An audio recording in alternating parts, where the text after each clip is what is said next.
Hello and welcome back to my channel. My name's Helen and you're watching What Helen Reads. And today I've got a romance recommendation video for you about books that are set in space.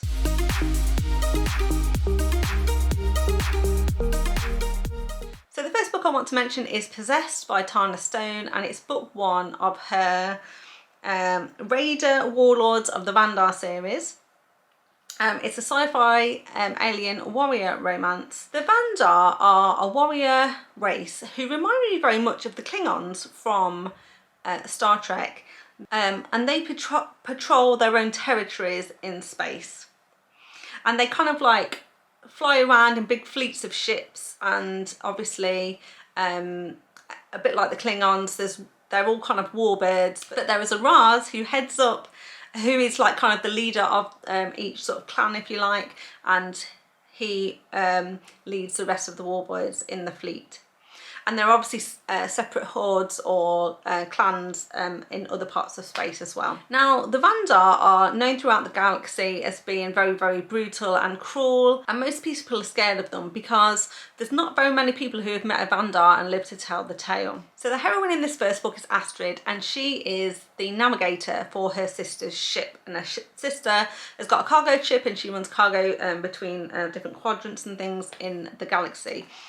Now, something happens, and one day while she's navigating, she accidentally navigates into Vandar territory, and as a result, this Vandar fleet of warships come after her.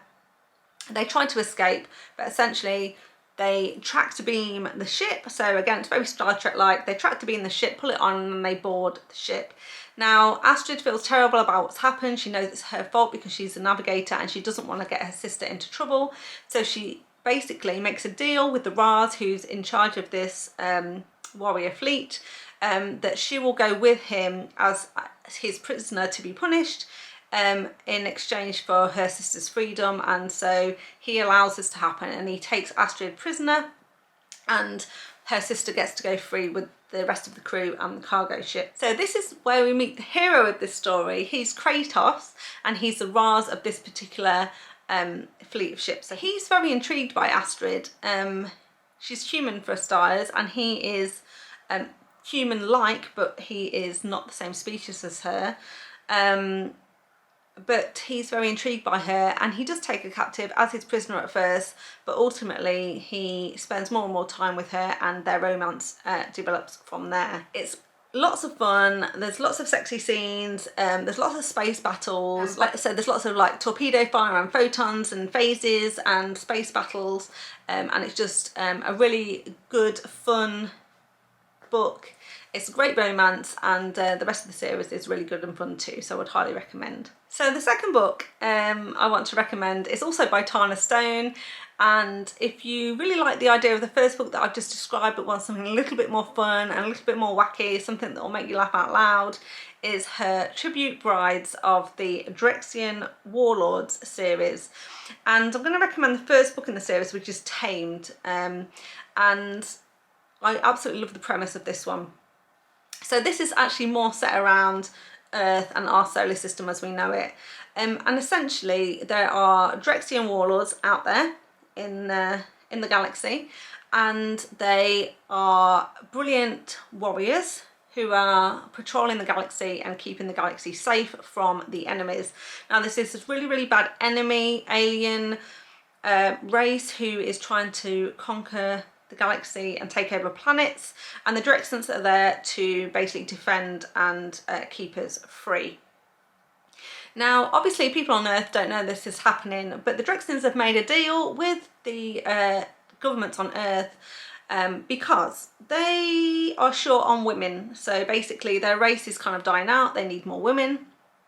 And so they kind of do a deal with the governments on Earth to say, we will protect your planet, and all we want in payment is to be able to take human women from your planet and turn them into our brides, or make them our brides. And of course the government say they can do this, and the stipulation is that they only abduct women from Earth who won't be missed. They don't really have any families, so they can't take women away from their families, so they tend to take a lot of single women without any families or friends really that's going to notice them them gone, and they beam them up to this pleasure station, this basically big space station, but it's also a pleasure station somewhere out in our galaxy. It's hiding behind Jupiter or something.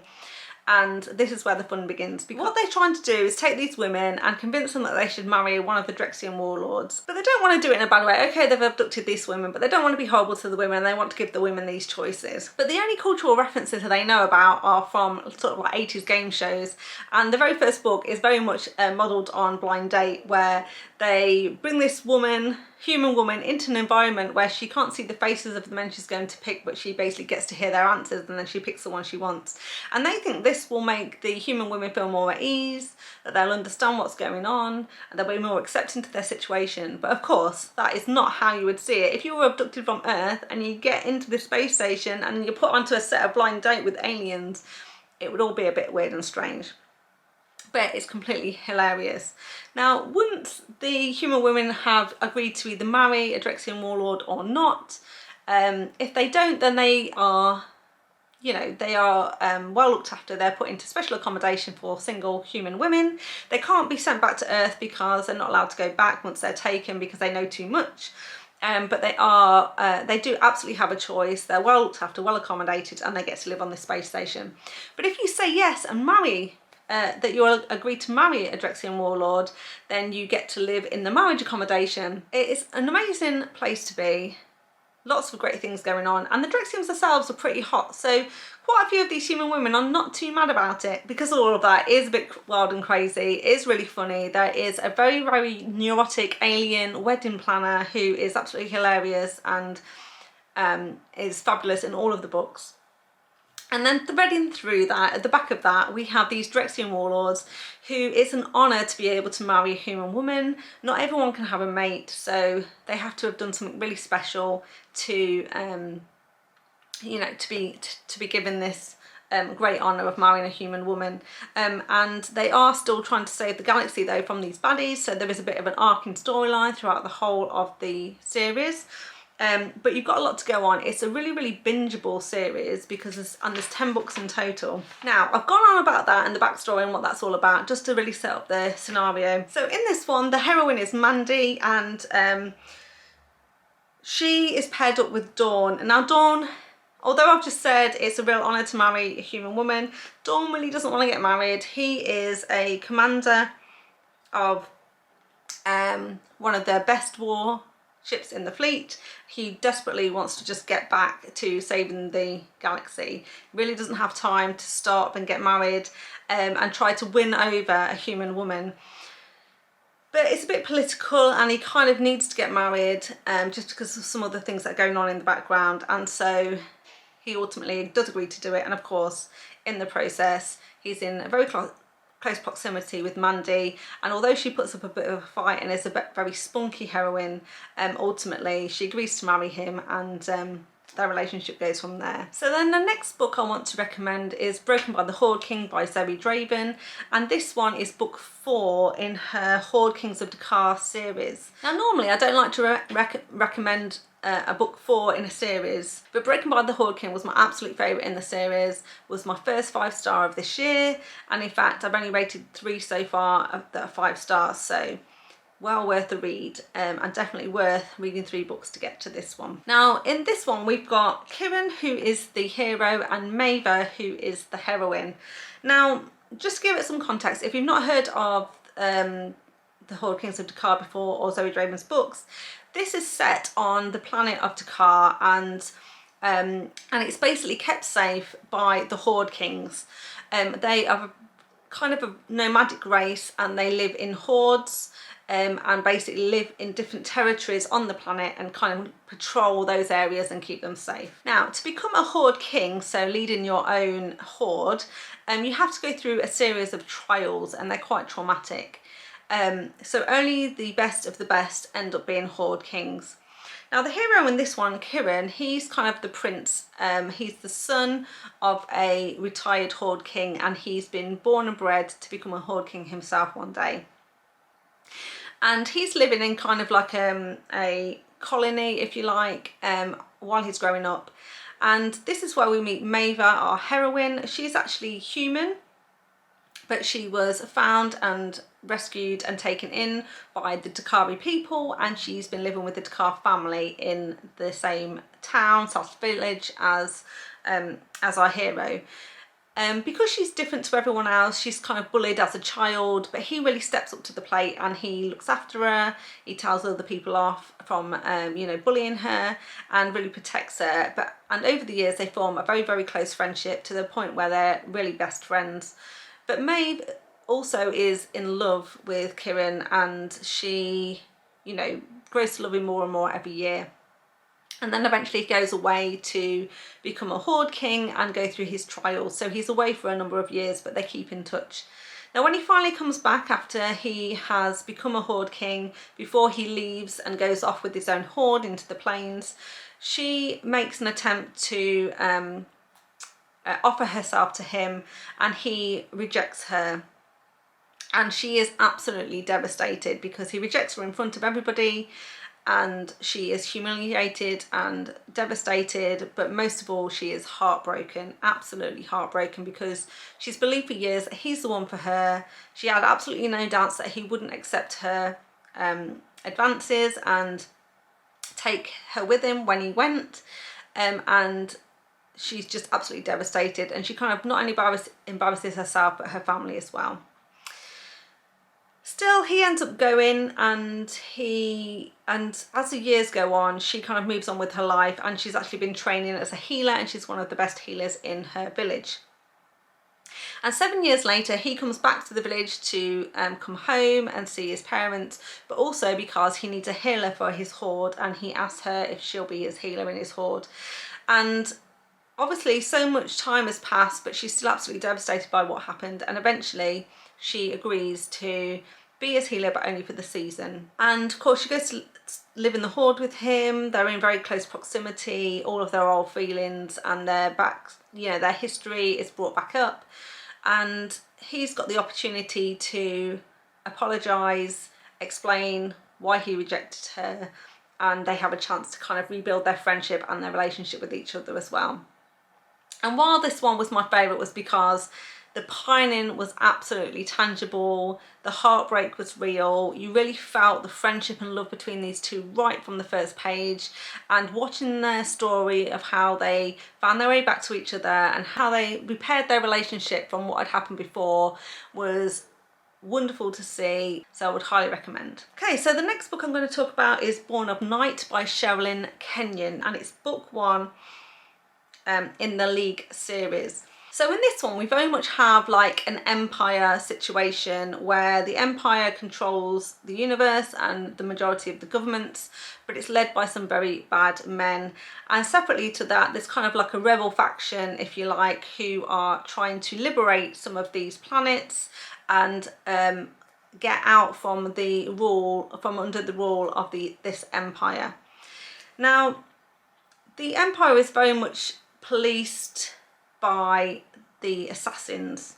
So there's a group of assassins, and they're kind of very much the blade and the fist of the empire. And this is where we meet the hero, because he is an ex-command assassin, and his name is Kenyon, and he has basically turned his back on the League, and he has kind of gone his own way, but no one leaves the League, and so he's a hunted man.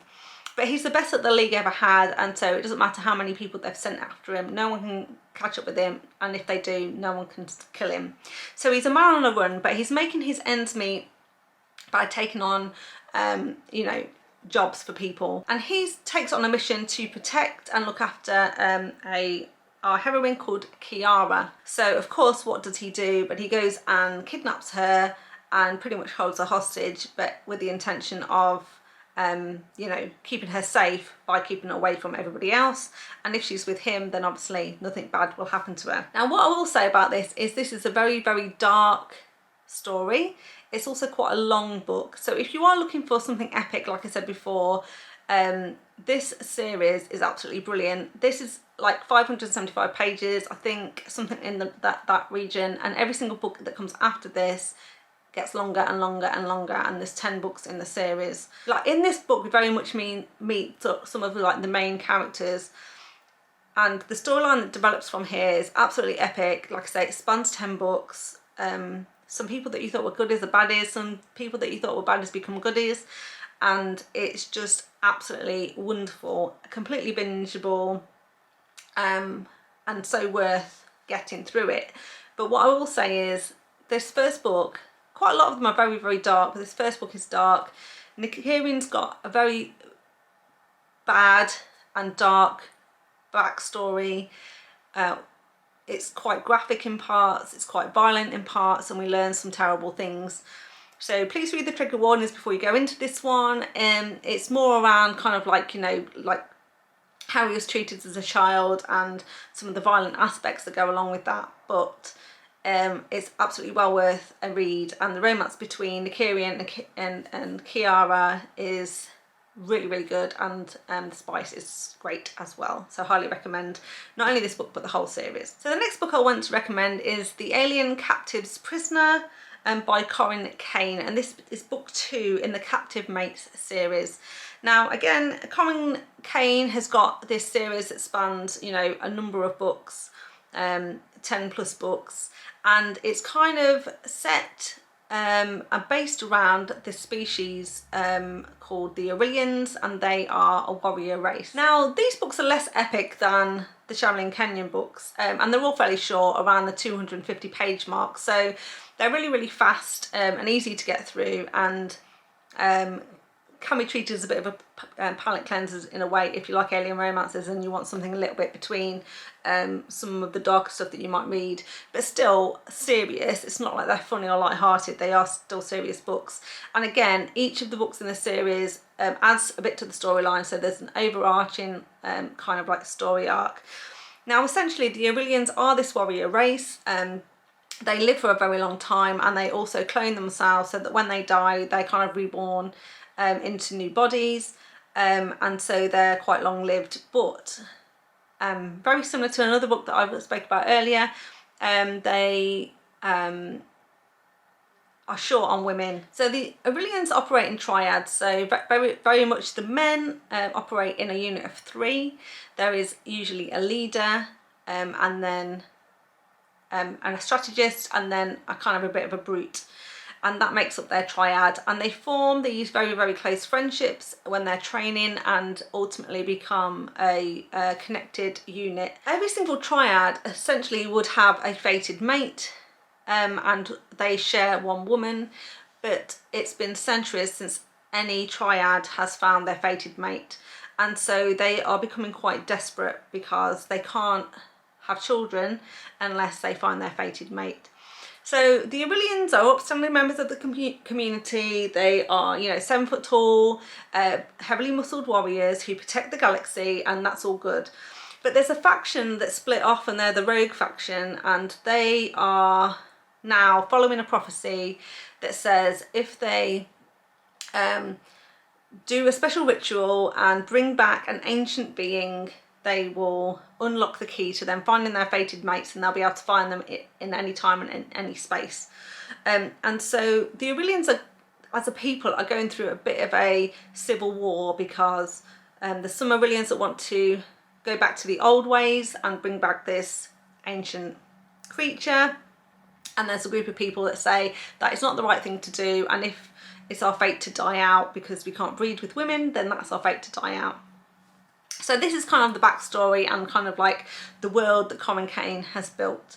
But each story is obviously a standalone love story. And so in this particular book that I've recommended, it's book 2 in the series, this is basically set around a group of Aurelians who have left the Aurelian Empire, so they're no longer warriors for the Empire, but neither are they rogue. So that's why we meet our heroine. Our heroine is Tasha, and she is a smuggler basically, and she has recently stolen something from the Aurelians, and from this particular triad of Aurelians, and they're not too happy about it, and they end up following after her and wanting their stuff back.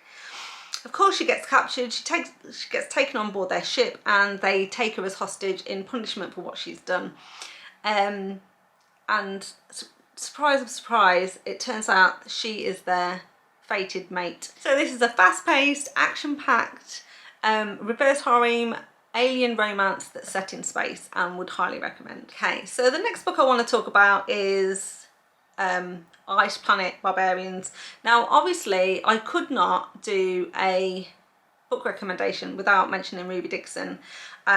So this book is the first book in the Ice Planet Barbarian series, and it's just called Ice Planet Barbarian by Ruby Dixon. So this is another fun and shortish read. Most of Ruby Dixon's are fairly short. And then here we kind of have an almost true alien abduction story. Essentially, a group of human women are abducted from Earth, and they are on their way to places unknown by the people that have kidnapped them, the aliens that have kidnapped them. But before the aliens can get to their destination, their ship has a malfunction, and they, the women are kind of jettisoned out of the spacecraft, and they end up on this ice planet. And the aliens intend to come back for them, but they need to leave them there temporarily. Of course, once they've crash landed onto this planet, the women try and work out where they are, and they name this planet Not Hoth. So again, it's taking inspiration from Star Wars, or a tiny little bit from their culture, where they sort of say, well, we don't know what planet we're on, but it's probably not Hoth. And that's kind of what they call it. So the heroine in this one is Georgie, and she's kind of the unwilling leader of the pack, if you like. She's the most forthright and practical and motivational of the group, and she really sort of says to them, you know, we need to make a move, and we need to try and find, we can't stay here in this crashed shuttle. We're on a freezing planet, we've got no food, we've got no access to water, we need to kind of leave and go and find something that might help us. No one else wants to go, they're really scared, some of them are injured, and so Georgie ends up having to go and see if she can find help. Of course, she runs into the hero of this story, Vectal, and he is a blue alien who is on this planet. He's native to this planet. He has never seen anything that looks like her before, but they also have fated mates on this planet, and it's another planet where they don't have that many women and their race is dying out. And so as soon as he sees her, he recognises her as his fated mate, and so he kind of like takes her back to his cave. Now this is it's just a really sweet alien romance, because you know there's a massive language barrier to start off with. They can't really communicate with each other very well, so you know they kind of have to figure each other out. But it becomes very apparent very quickly that he only wants to look after her and protect her. Crultimately, she gets him to understand that like she needs to go back and help these other women that are trapped in the crashed shuttle. Of course, you couldn't have a whole series with a language barrier, and so Ruby Dixon has a really great way of explaining how they can learn each other's languages very quickly, and so that they can communicate, and that kind of then, you know, breaks down the barrier for the rest of the book, which is for the rest of the series, which is I think was really, really cleverly done. But the first part of that first book, like I say, is very much a language barrier where they can't really communicate very well between them. So it's interesting how they figure things out. And so the last book I want to recommend today, and I'm sticking with the sort of the alien abduction theme, is Shae's Bounty by Deysi O'Donnell. Now, full disclosure, I am on Deysi's ARC team. She's a relatively new author, and it's the fourth in the Earth's Bounty series. I love this series. Again, they're all relatively short books, around the 200-page mark. They're extremely fast-paced, lots of action, and great fun to read. But the general premise of this series is that, again, a group of women have been abducted from Earth by aliens, and their very much intention is to be human trafficked and sold into pleasure planets, pleasure houses around the galaxy.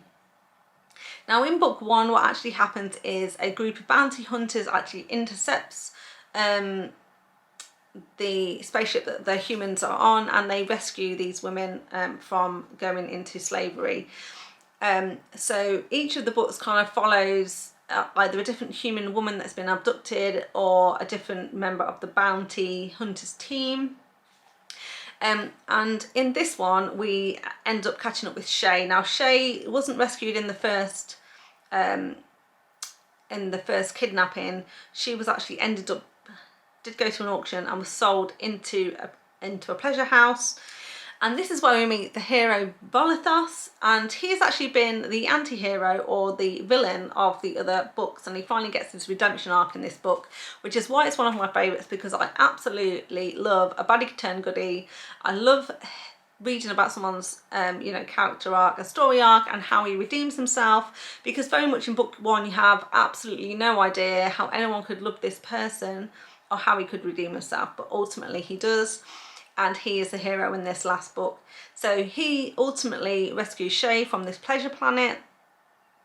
They try and bring the sex trafficking ring down by going undercover into another situation, which is very sexy and gives Deysi O'Donnell plenty of opportunity to add in lots of spice into her book. So I would highly recommend this one if you like a fun, fast-paced read. You want to read something that is quick and easy to read, and you know, you can polish off in one night, and then I would highly recommend not only this book but the other books in the series as well. Well, that's it. That's all the recommendations I've got today. That covers basically some of my favourite alien romances or romances set in space. I hope you enjoyed that. I hope you'll find something that you want to put on your TBR. If you enjoyed it, please give it a thumbs up, and be sure to subscribe to my channel if you want to see more content from me. Thank you very much, and goodbye. It's perfect timing then. Is Shae's Bounty by Deysi O'Donnell. If you've not figured out as well, I probably should have said to start with, it's obviously a reverse harem. Keakides, I think his name is Keakides. That's all I wanted to say really. I don't know how I can end it there. Can you hear my stomach growling? The book is Tamed by Tana Stone. It's book one in the tribute brides of the Drexian warlords. It's a bit of a mouthful, isn't it? And his name is Kratos. Have I said that already? Let me do that sentence again because I can't remember what I said.